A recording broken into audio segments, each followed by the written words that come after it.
Hello everyone and welcome back to another video. Today, Apple released iOS 13 Beta 6 to the registered developers just 9 days after the release of Beta 5. But if you are in the public beta, you should be receiving Beta 5 shortly, probably today or tomorrow. Beta 5 was a huge update in terms of everything that came into iOS 13. Here I have the iPad Pro with Beta 6 of iPadOS, and I have Beta 6 on the iPhone. We're gonna look at both of these devices. So the first thing we have to look at is that this update came at about 579 megabytes on my iPhone XS coming from Beta 5. Now, of course, the update size varies a lot depending on which device you're going to be using, but it's just around this number. Now, let's go look at the build number. So if you go into Settings, General, About section, and we go over here, Software Version, click on 13, we can see that we're running 17A5556D. As you can see, there's a D at the end, but it doesn't signify anything much, but the number didn't change that much from Beta 5. Now also, if we scroll down a little lower, we're going to see that the modem firmware has been updated from 1.54.04 all the way to 2.0001.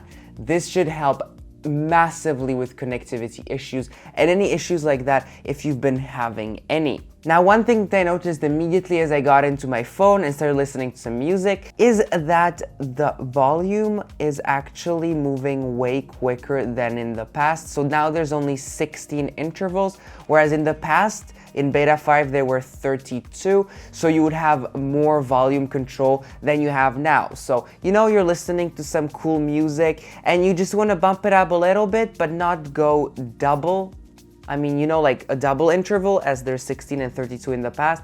So it was great to have a lot more control, whereas now you only have those 16 intervals. Now there's new toggles in the control center. So if you head over into Settings, Control Center, Customize Controls, we can see right over here that we have a new control called Dark Appearance. So if we add that, it's very simple. You probably know what it does already. Control Center, you basically can toggle between dark appearance and light appearance. So that's what you can toggle with right from your control center, which is cool to have this kind of type of thing. Now in Photos, if we go into Photos, you can actually now peek and pop on a photo right this way. So if you have a photo you want to peek and pop and look at directly, you can just click on it, long press on it, and you can see everything you need. Now, some bugs that I want to show you. So first one is if you go into Settings, you go into Wallpaper, some people see that the dynamic wallpaper choice is pretty much empty. So you have these dark gray thumbnails and just a white thumbnail on the front, which is quite unfortunate, as dynamic wallpapers are one of the ones I like. Now, one thing that is in Mail, there was a bug in Beta 5 where basically you would not be able to see that the mailbox updated down here, but you could only see it right over here, which is quite unfortunate. Another one was in Settings when you went to Notifications and when you wanted Siri to actually talk to you into your AirPods. Well, that's missing for me in Beta 6. It was also missing in Beta 5, but some people miss it in Beta 6, like me, for example.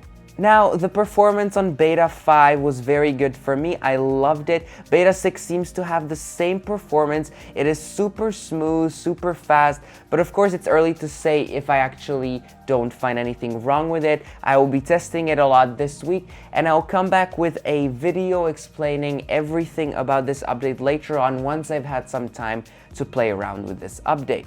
Now, there were a lot of app crashes in Beta 5, which I did not really like, but now I tried to go to the apps that were crashing. Like Spotify used to do some weird stuff in the app where basically if you closed it and went to do something else, then it would stop playing the music, kind of like YouTube, which was really annoying. But YouTube, of course, they want you to pay for a premium feature, but this was really something that I did not like. Now, if we go back into Settings and go check the battery life, Battery for me is overall quite good, but it could be really better. I saw that the battery life doesn't last as long as before I use up the whole battery level, so I'm not really happy about that. But in beta 6 it already feels like, I got the beta 6 this morning, it's currently 2:30 p.m.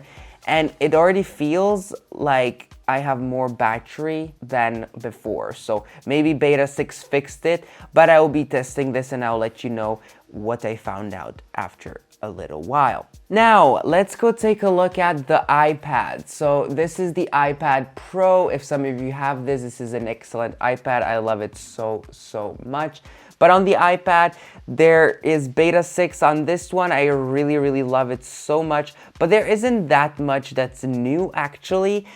Pretty much everything that was updated on the iPhone came to the iPad, so nothing to report over here. But of course, if I find anything else, I'll be the first one to come and tell you all about it. But for now, I didn't find anything special. Well, this is the end of the video, so if you enjoyed this video, then please leave a like and subscribe for more videos like this in the future. Also, if you forgot to watch my previous video, then please click the card shown in the corner up here. Okay, take care, and I'll see you in my next video. Bye!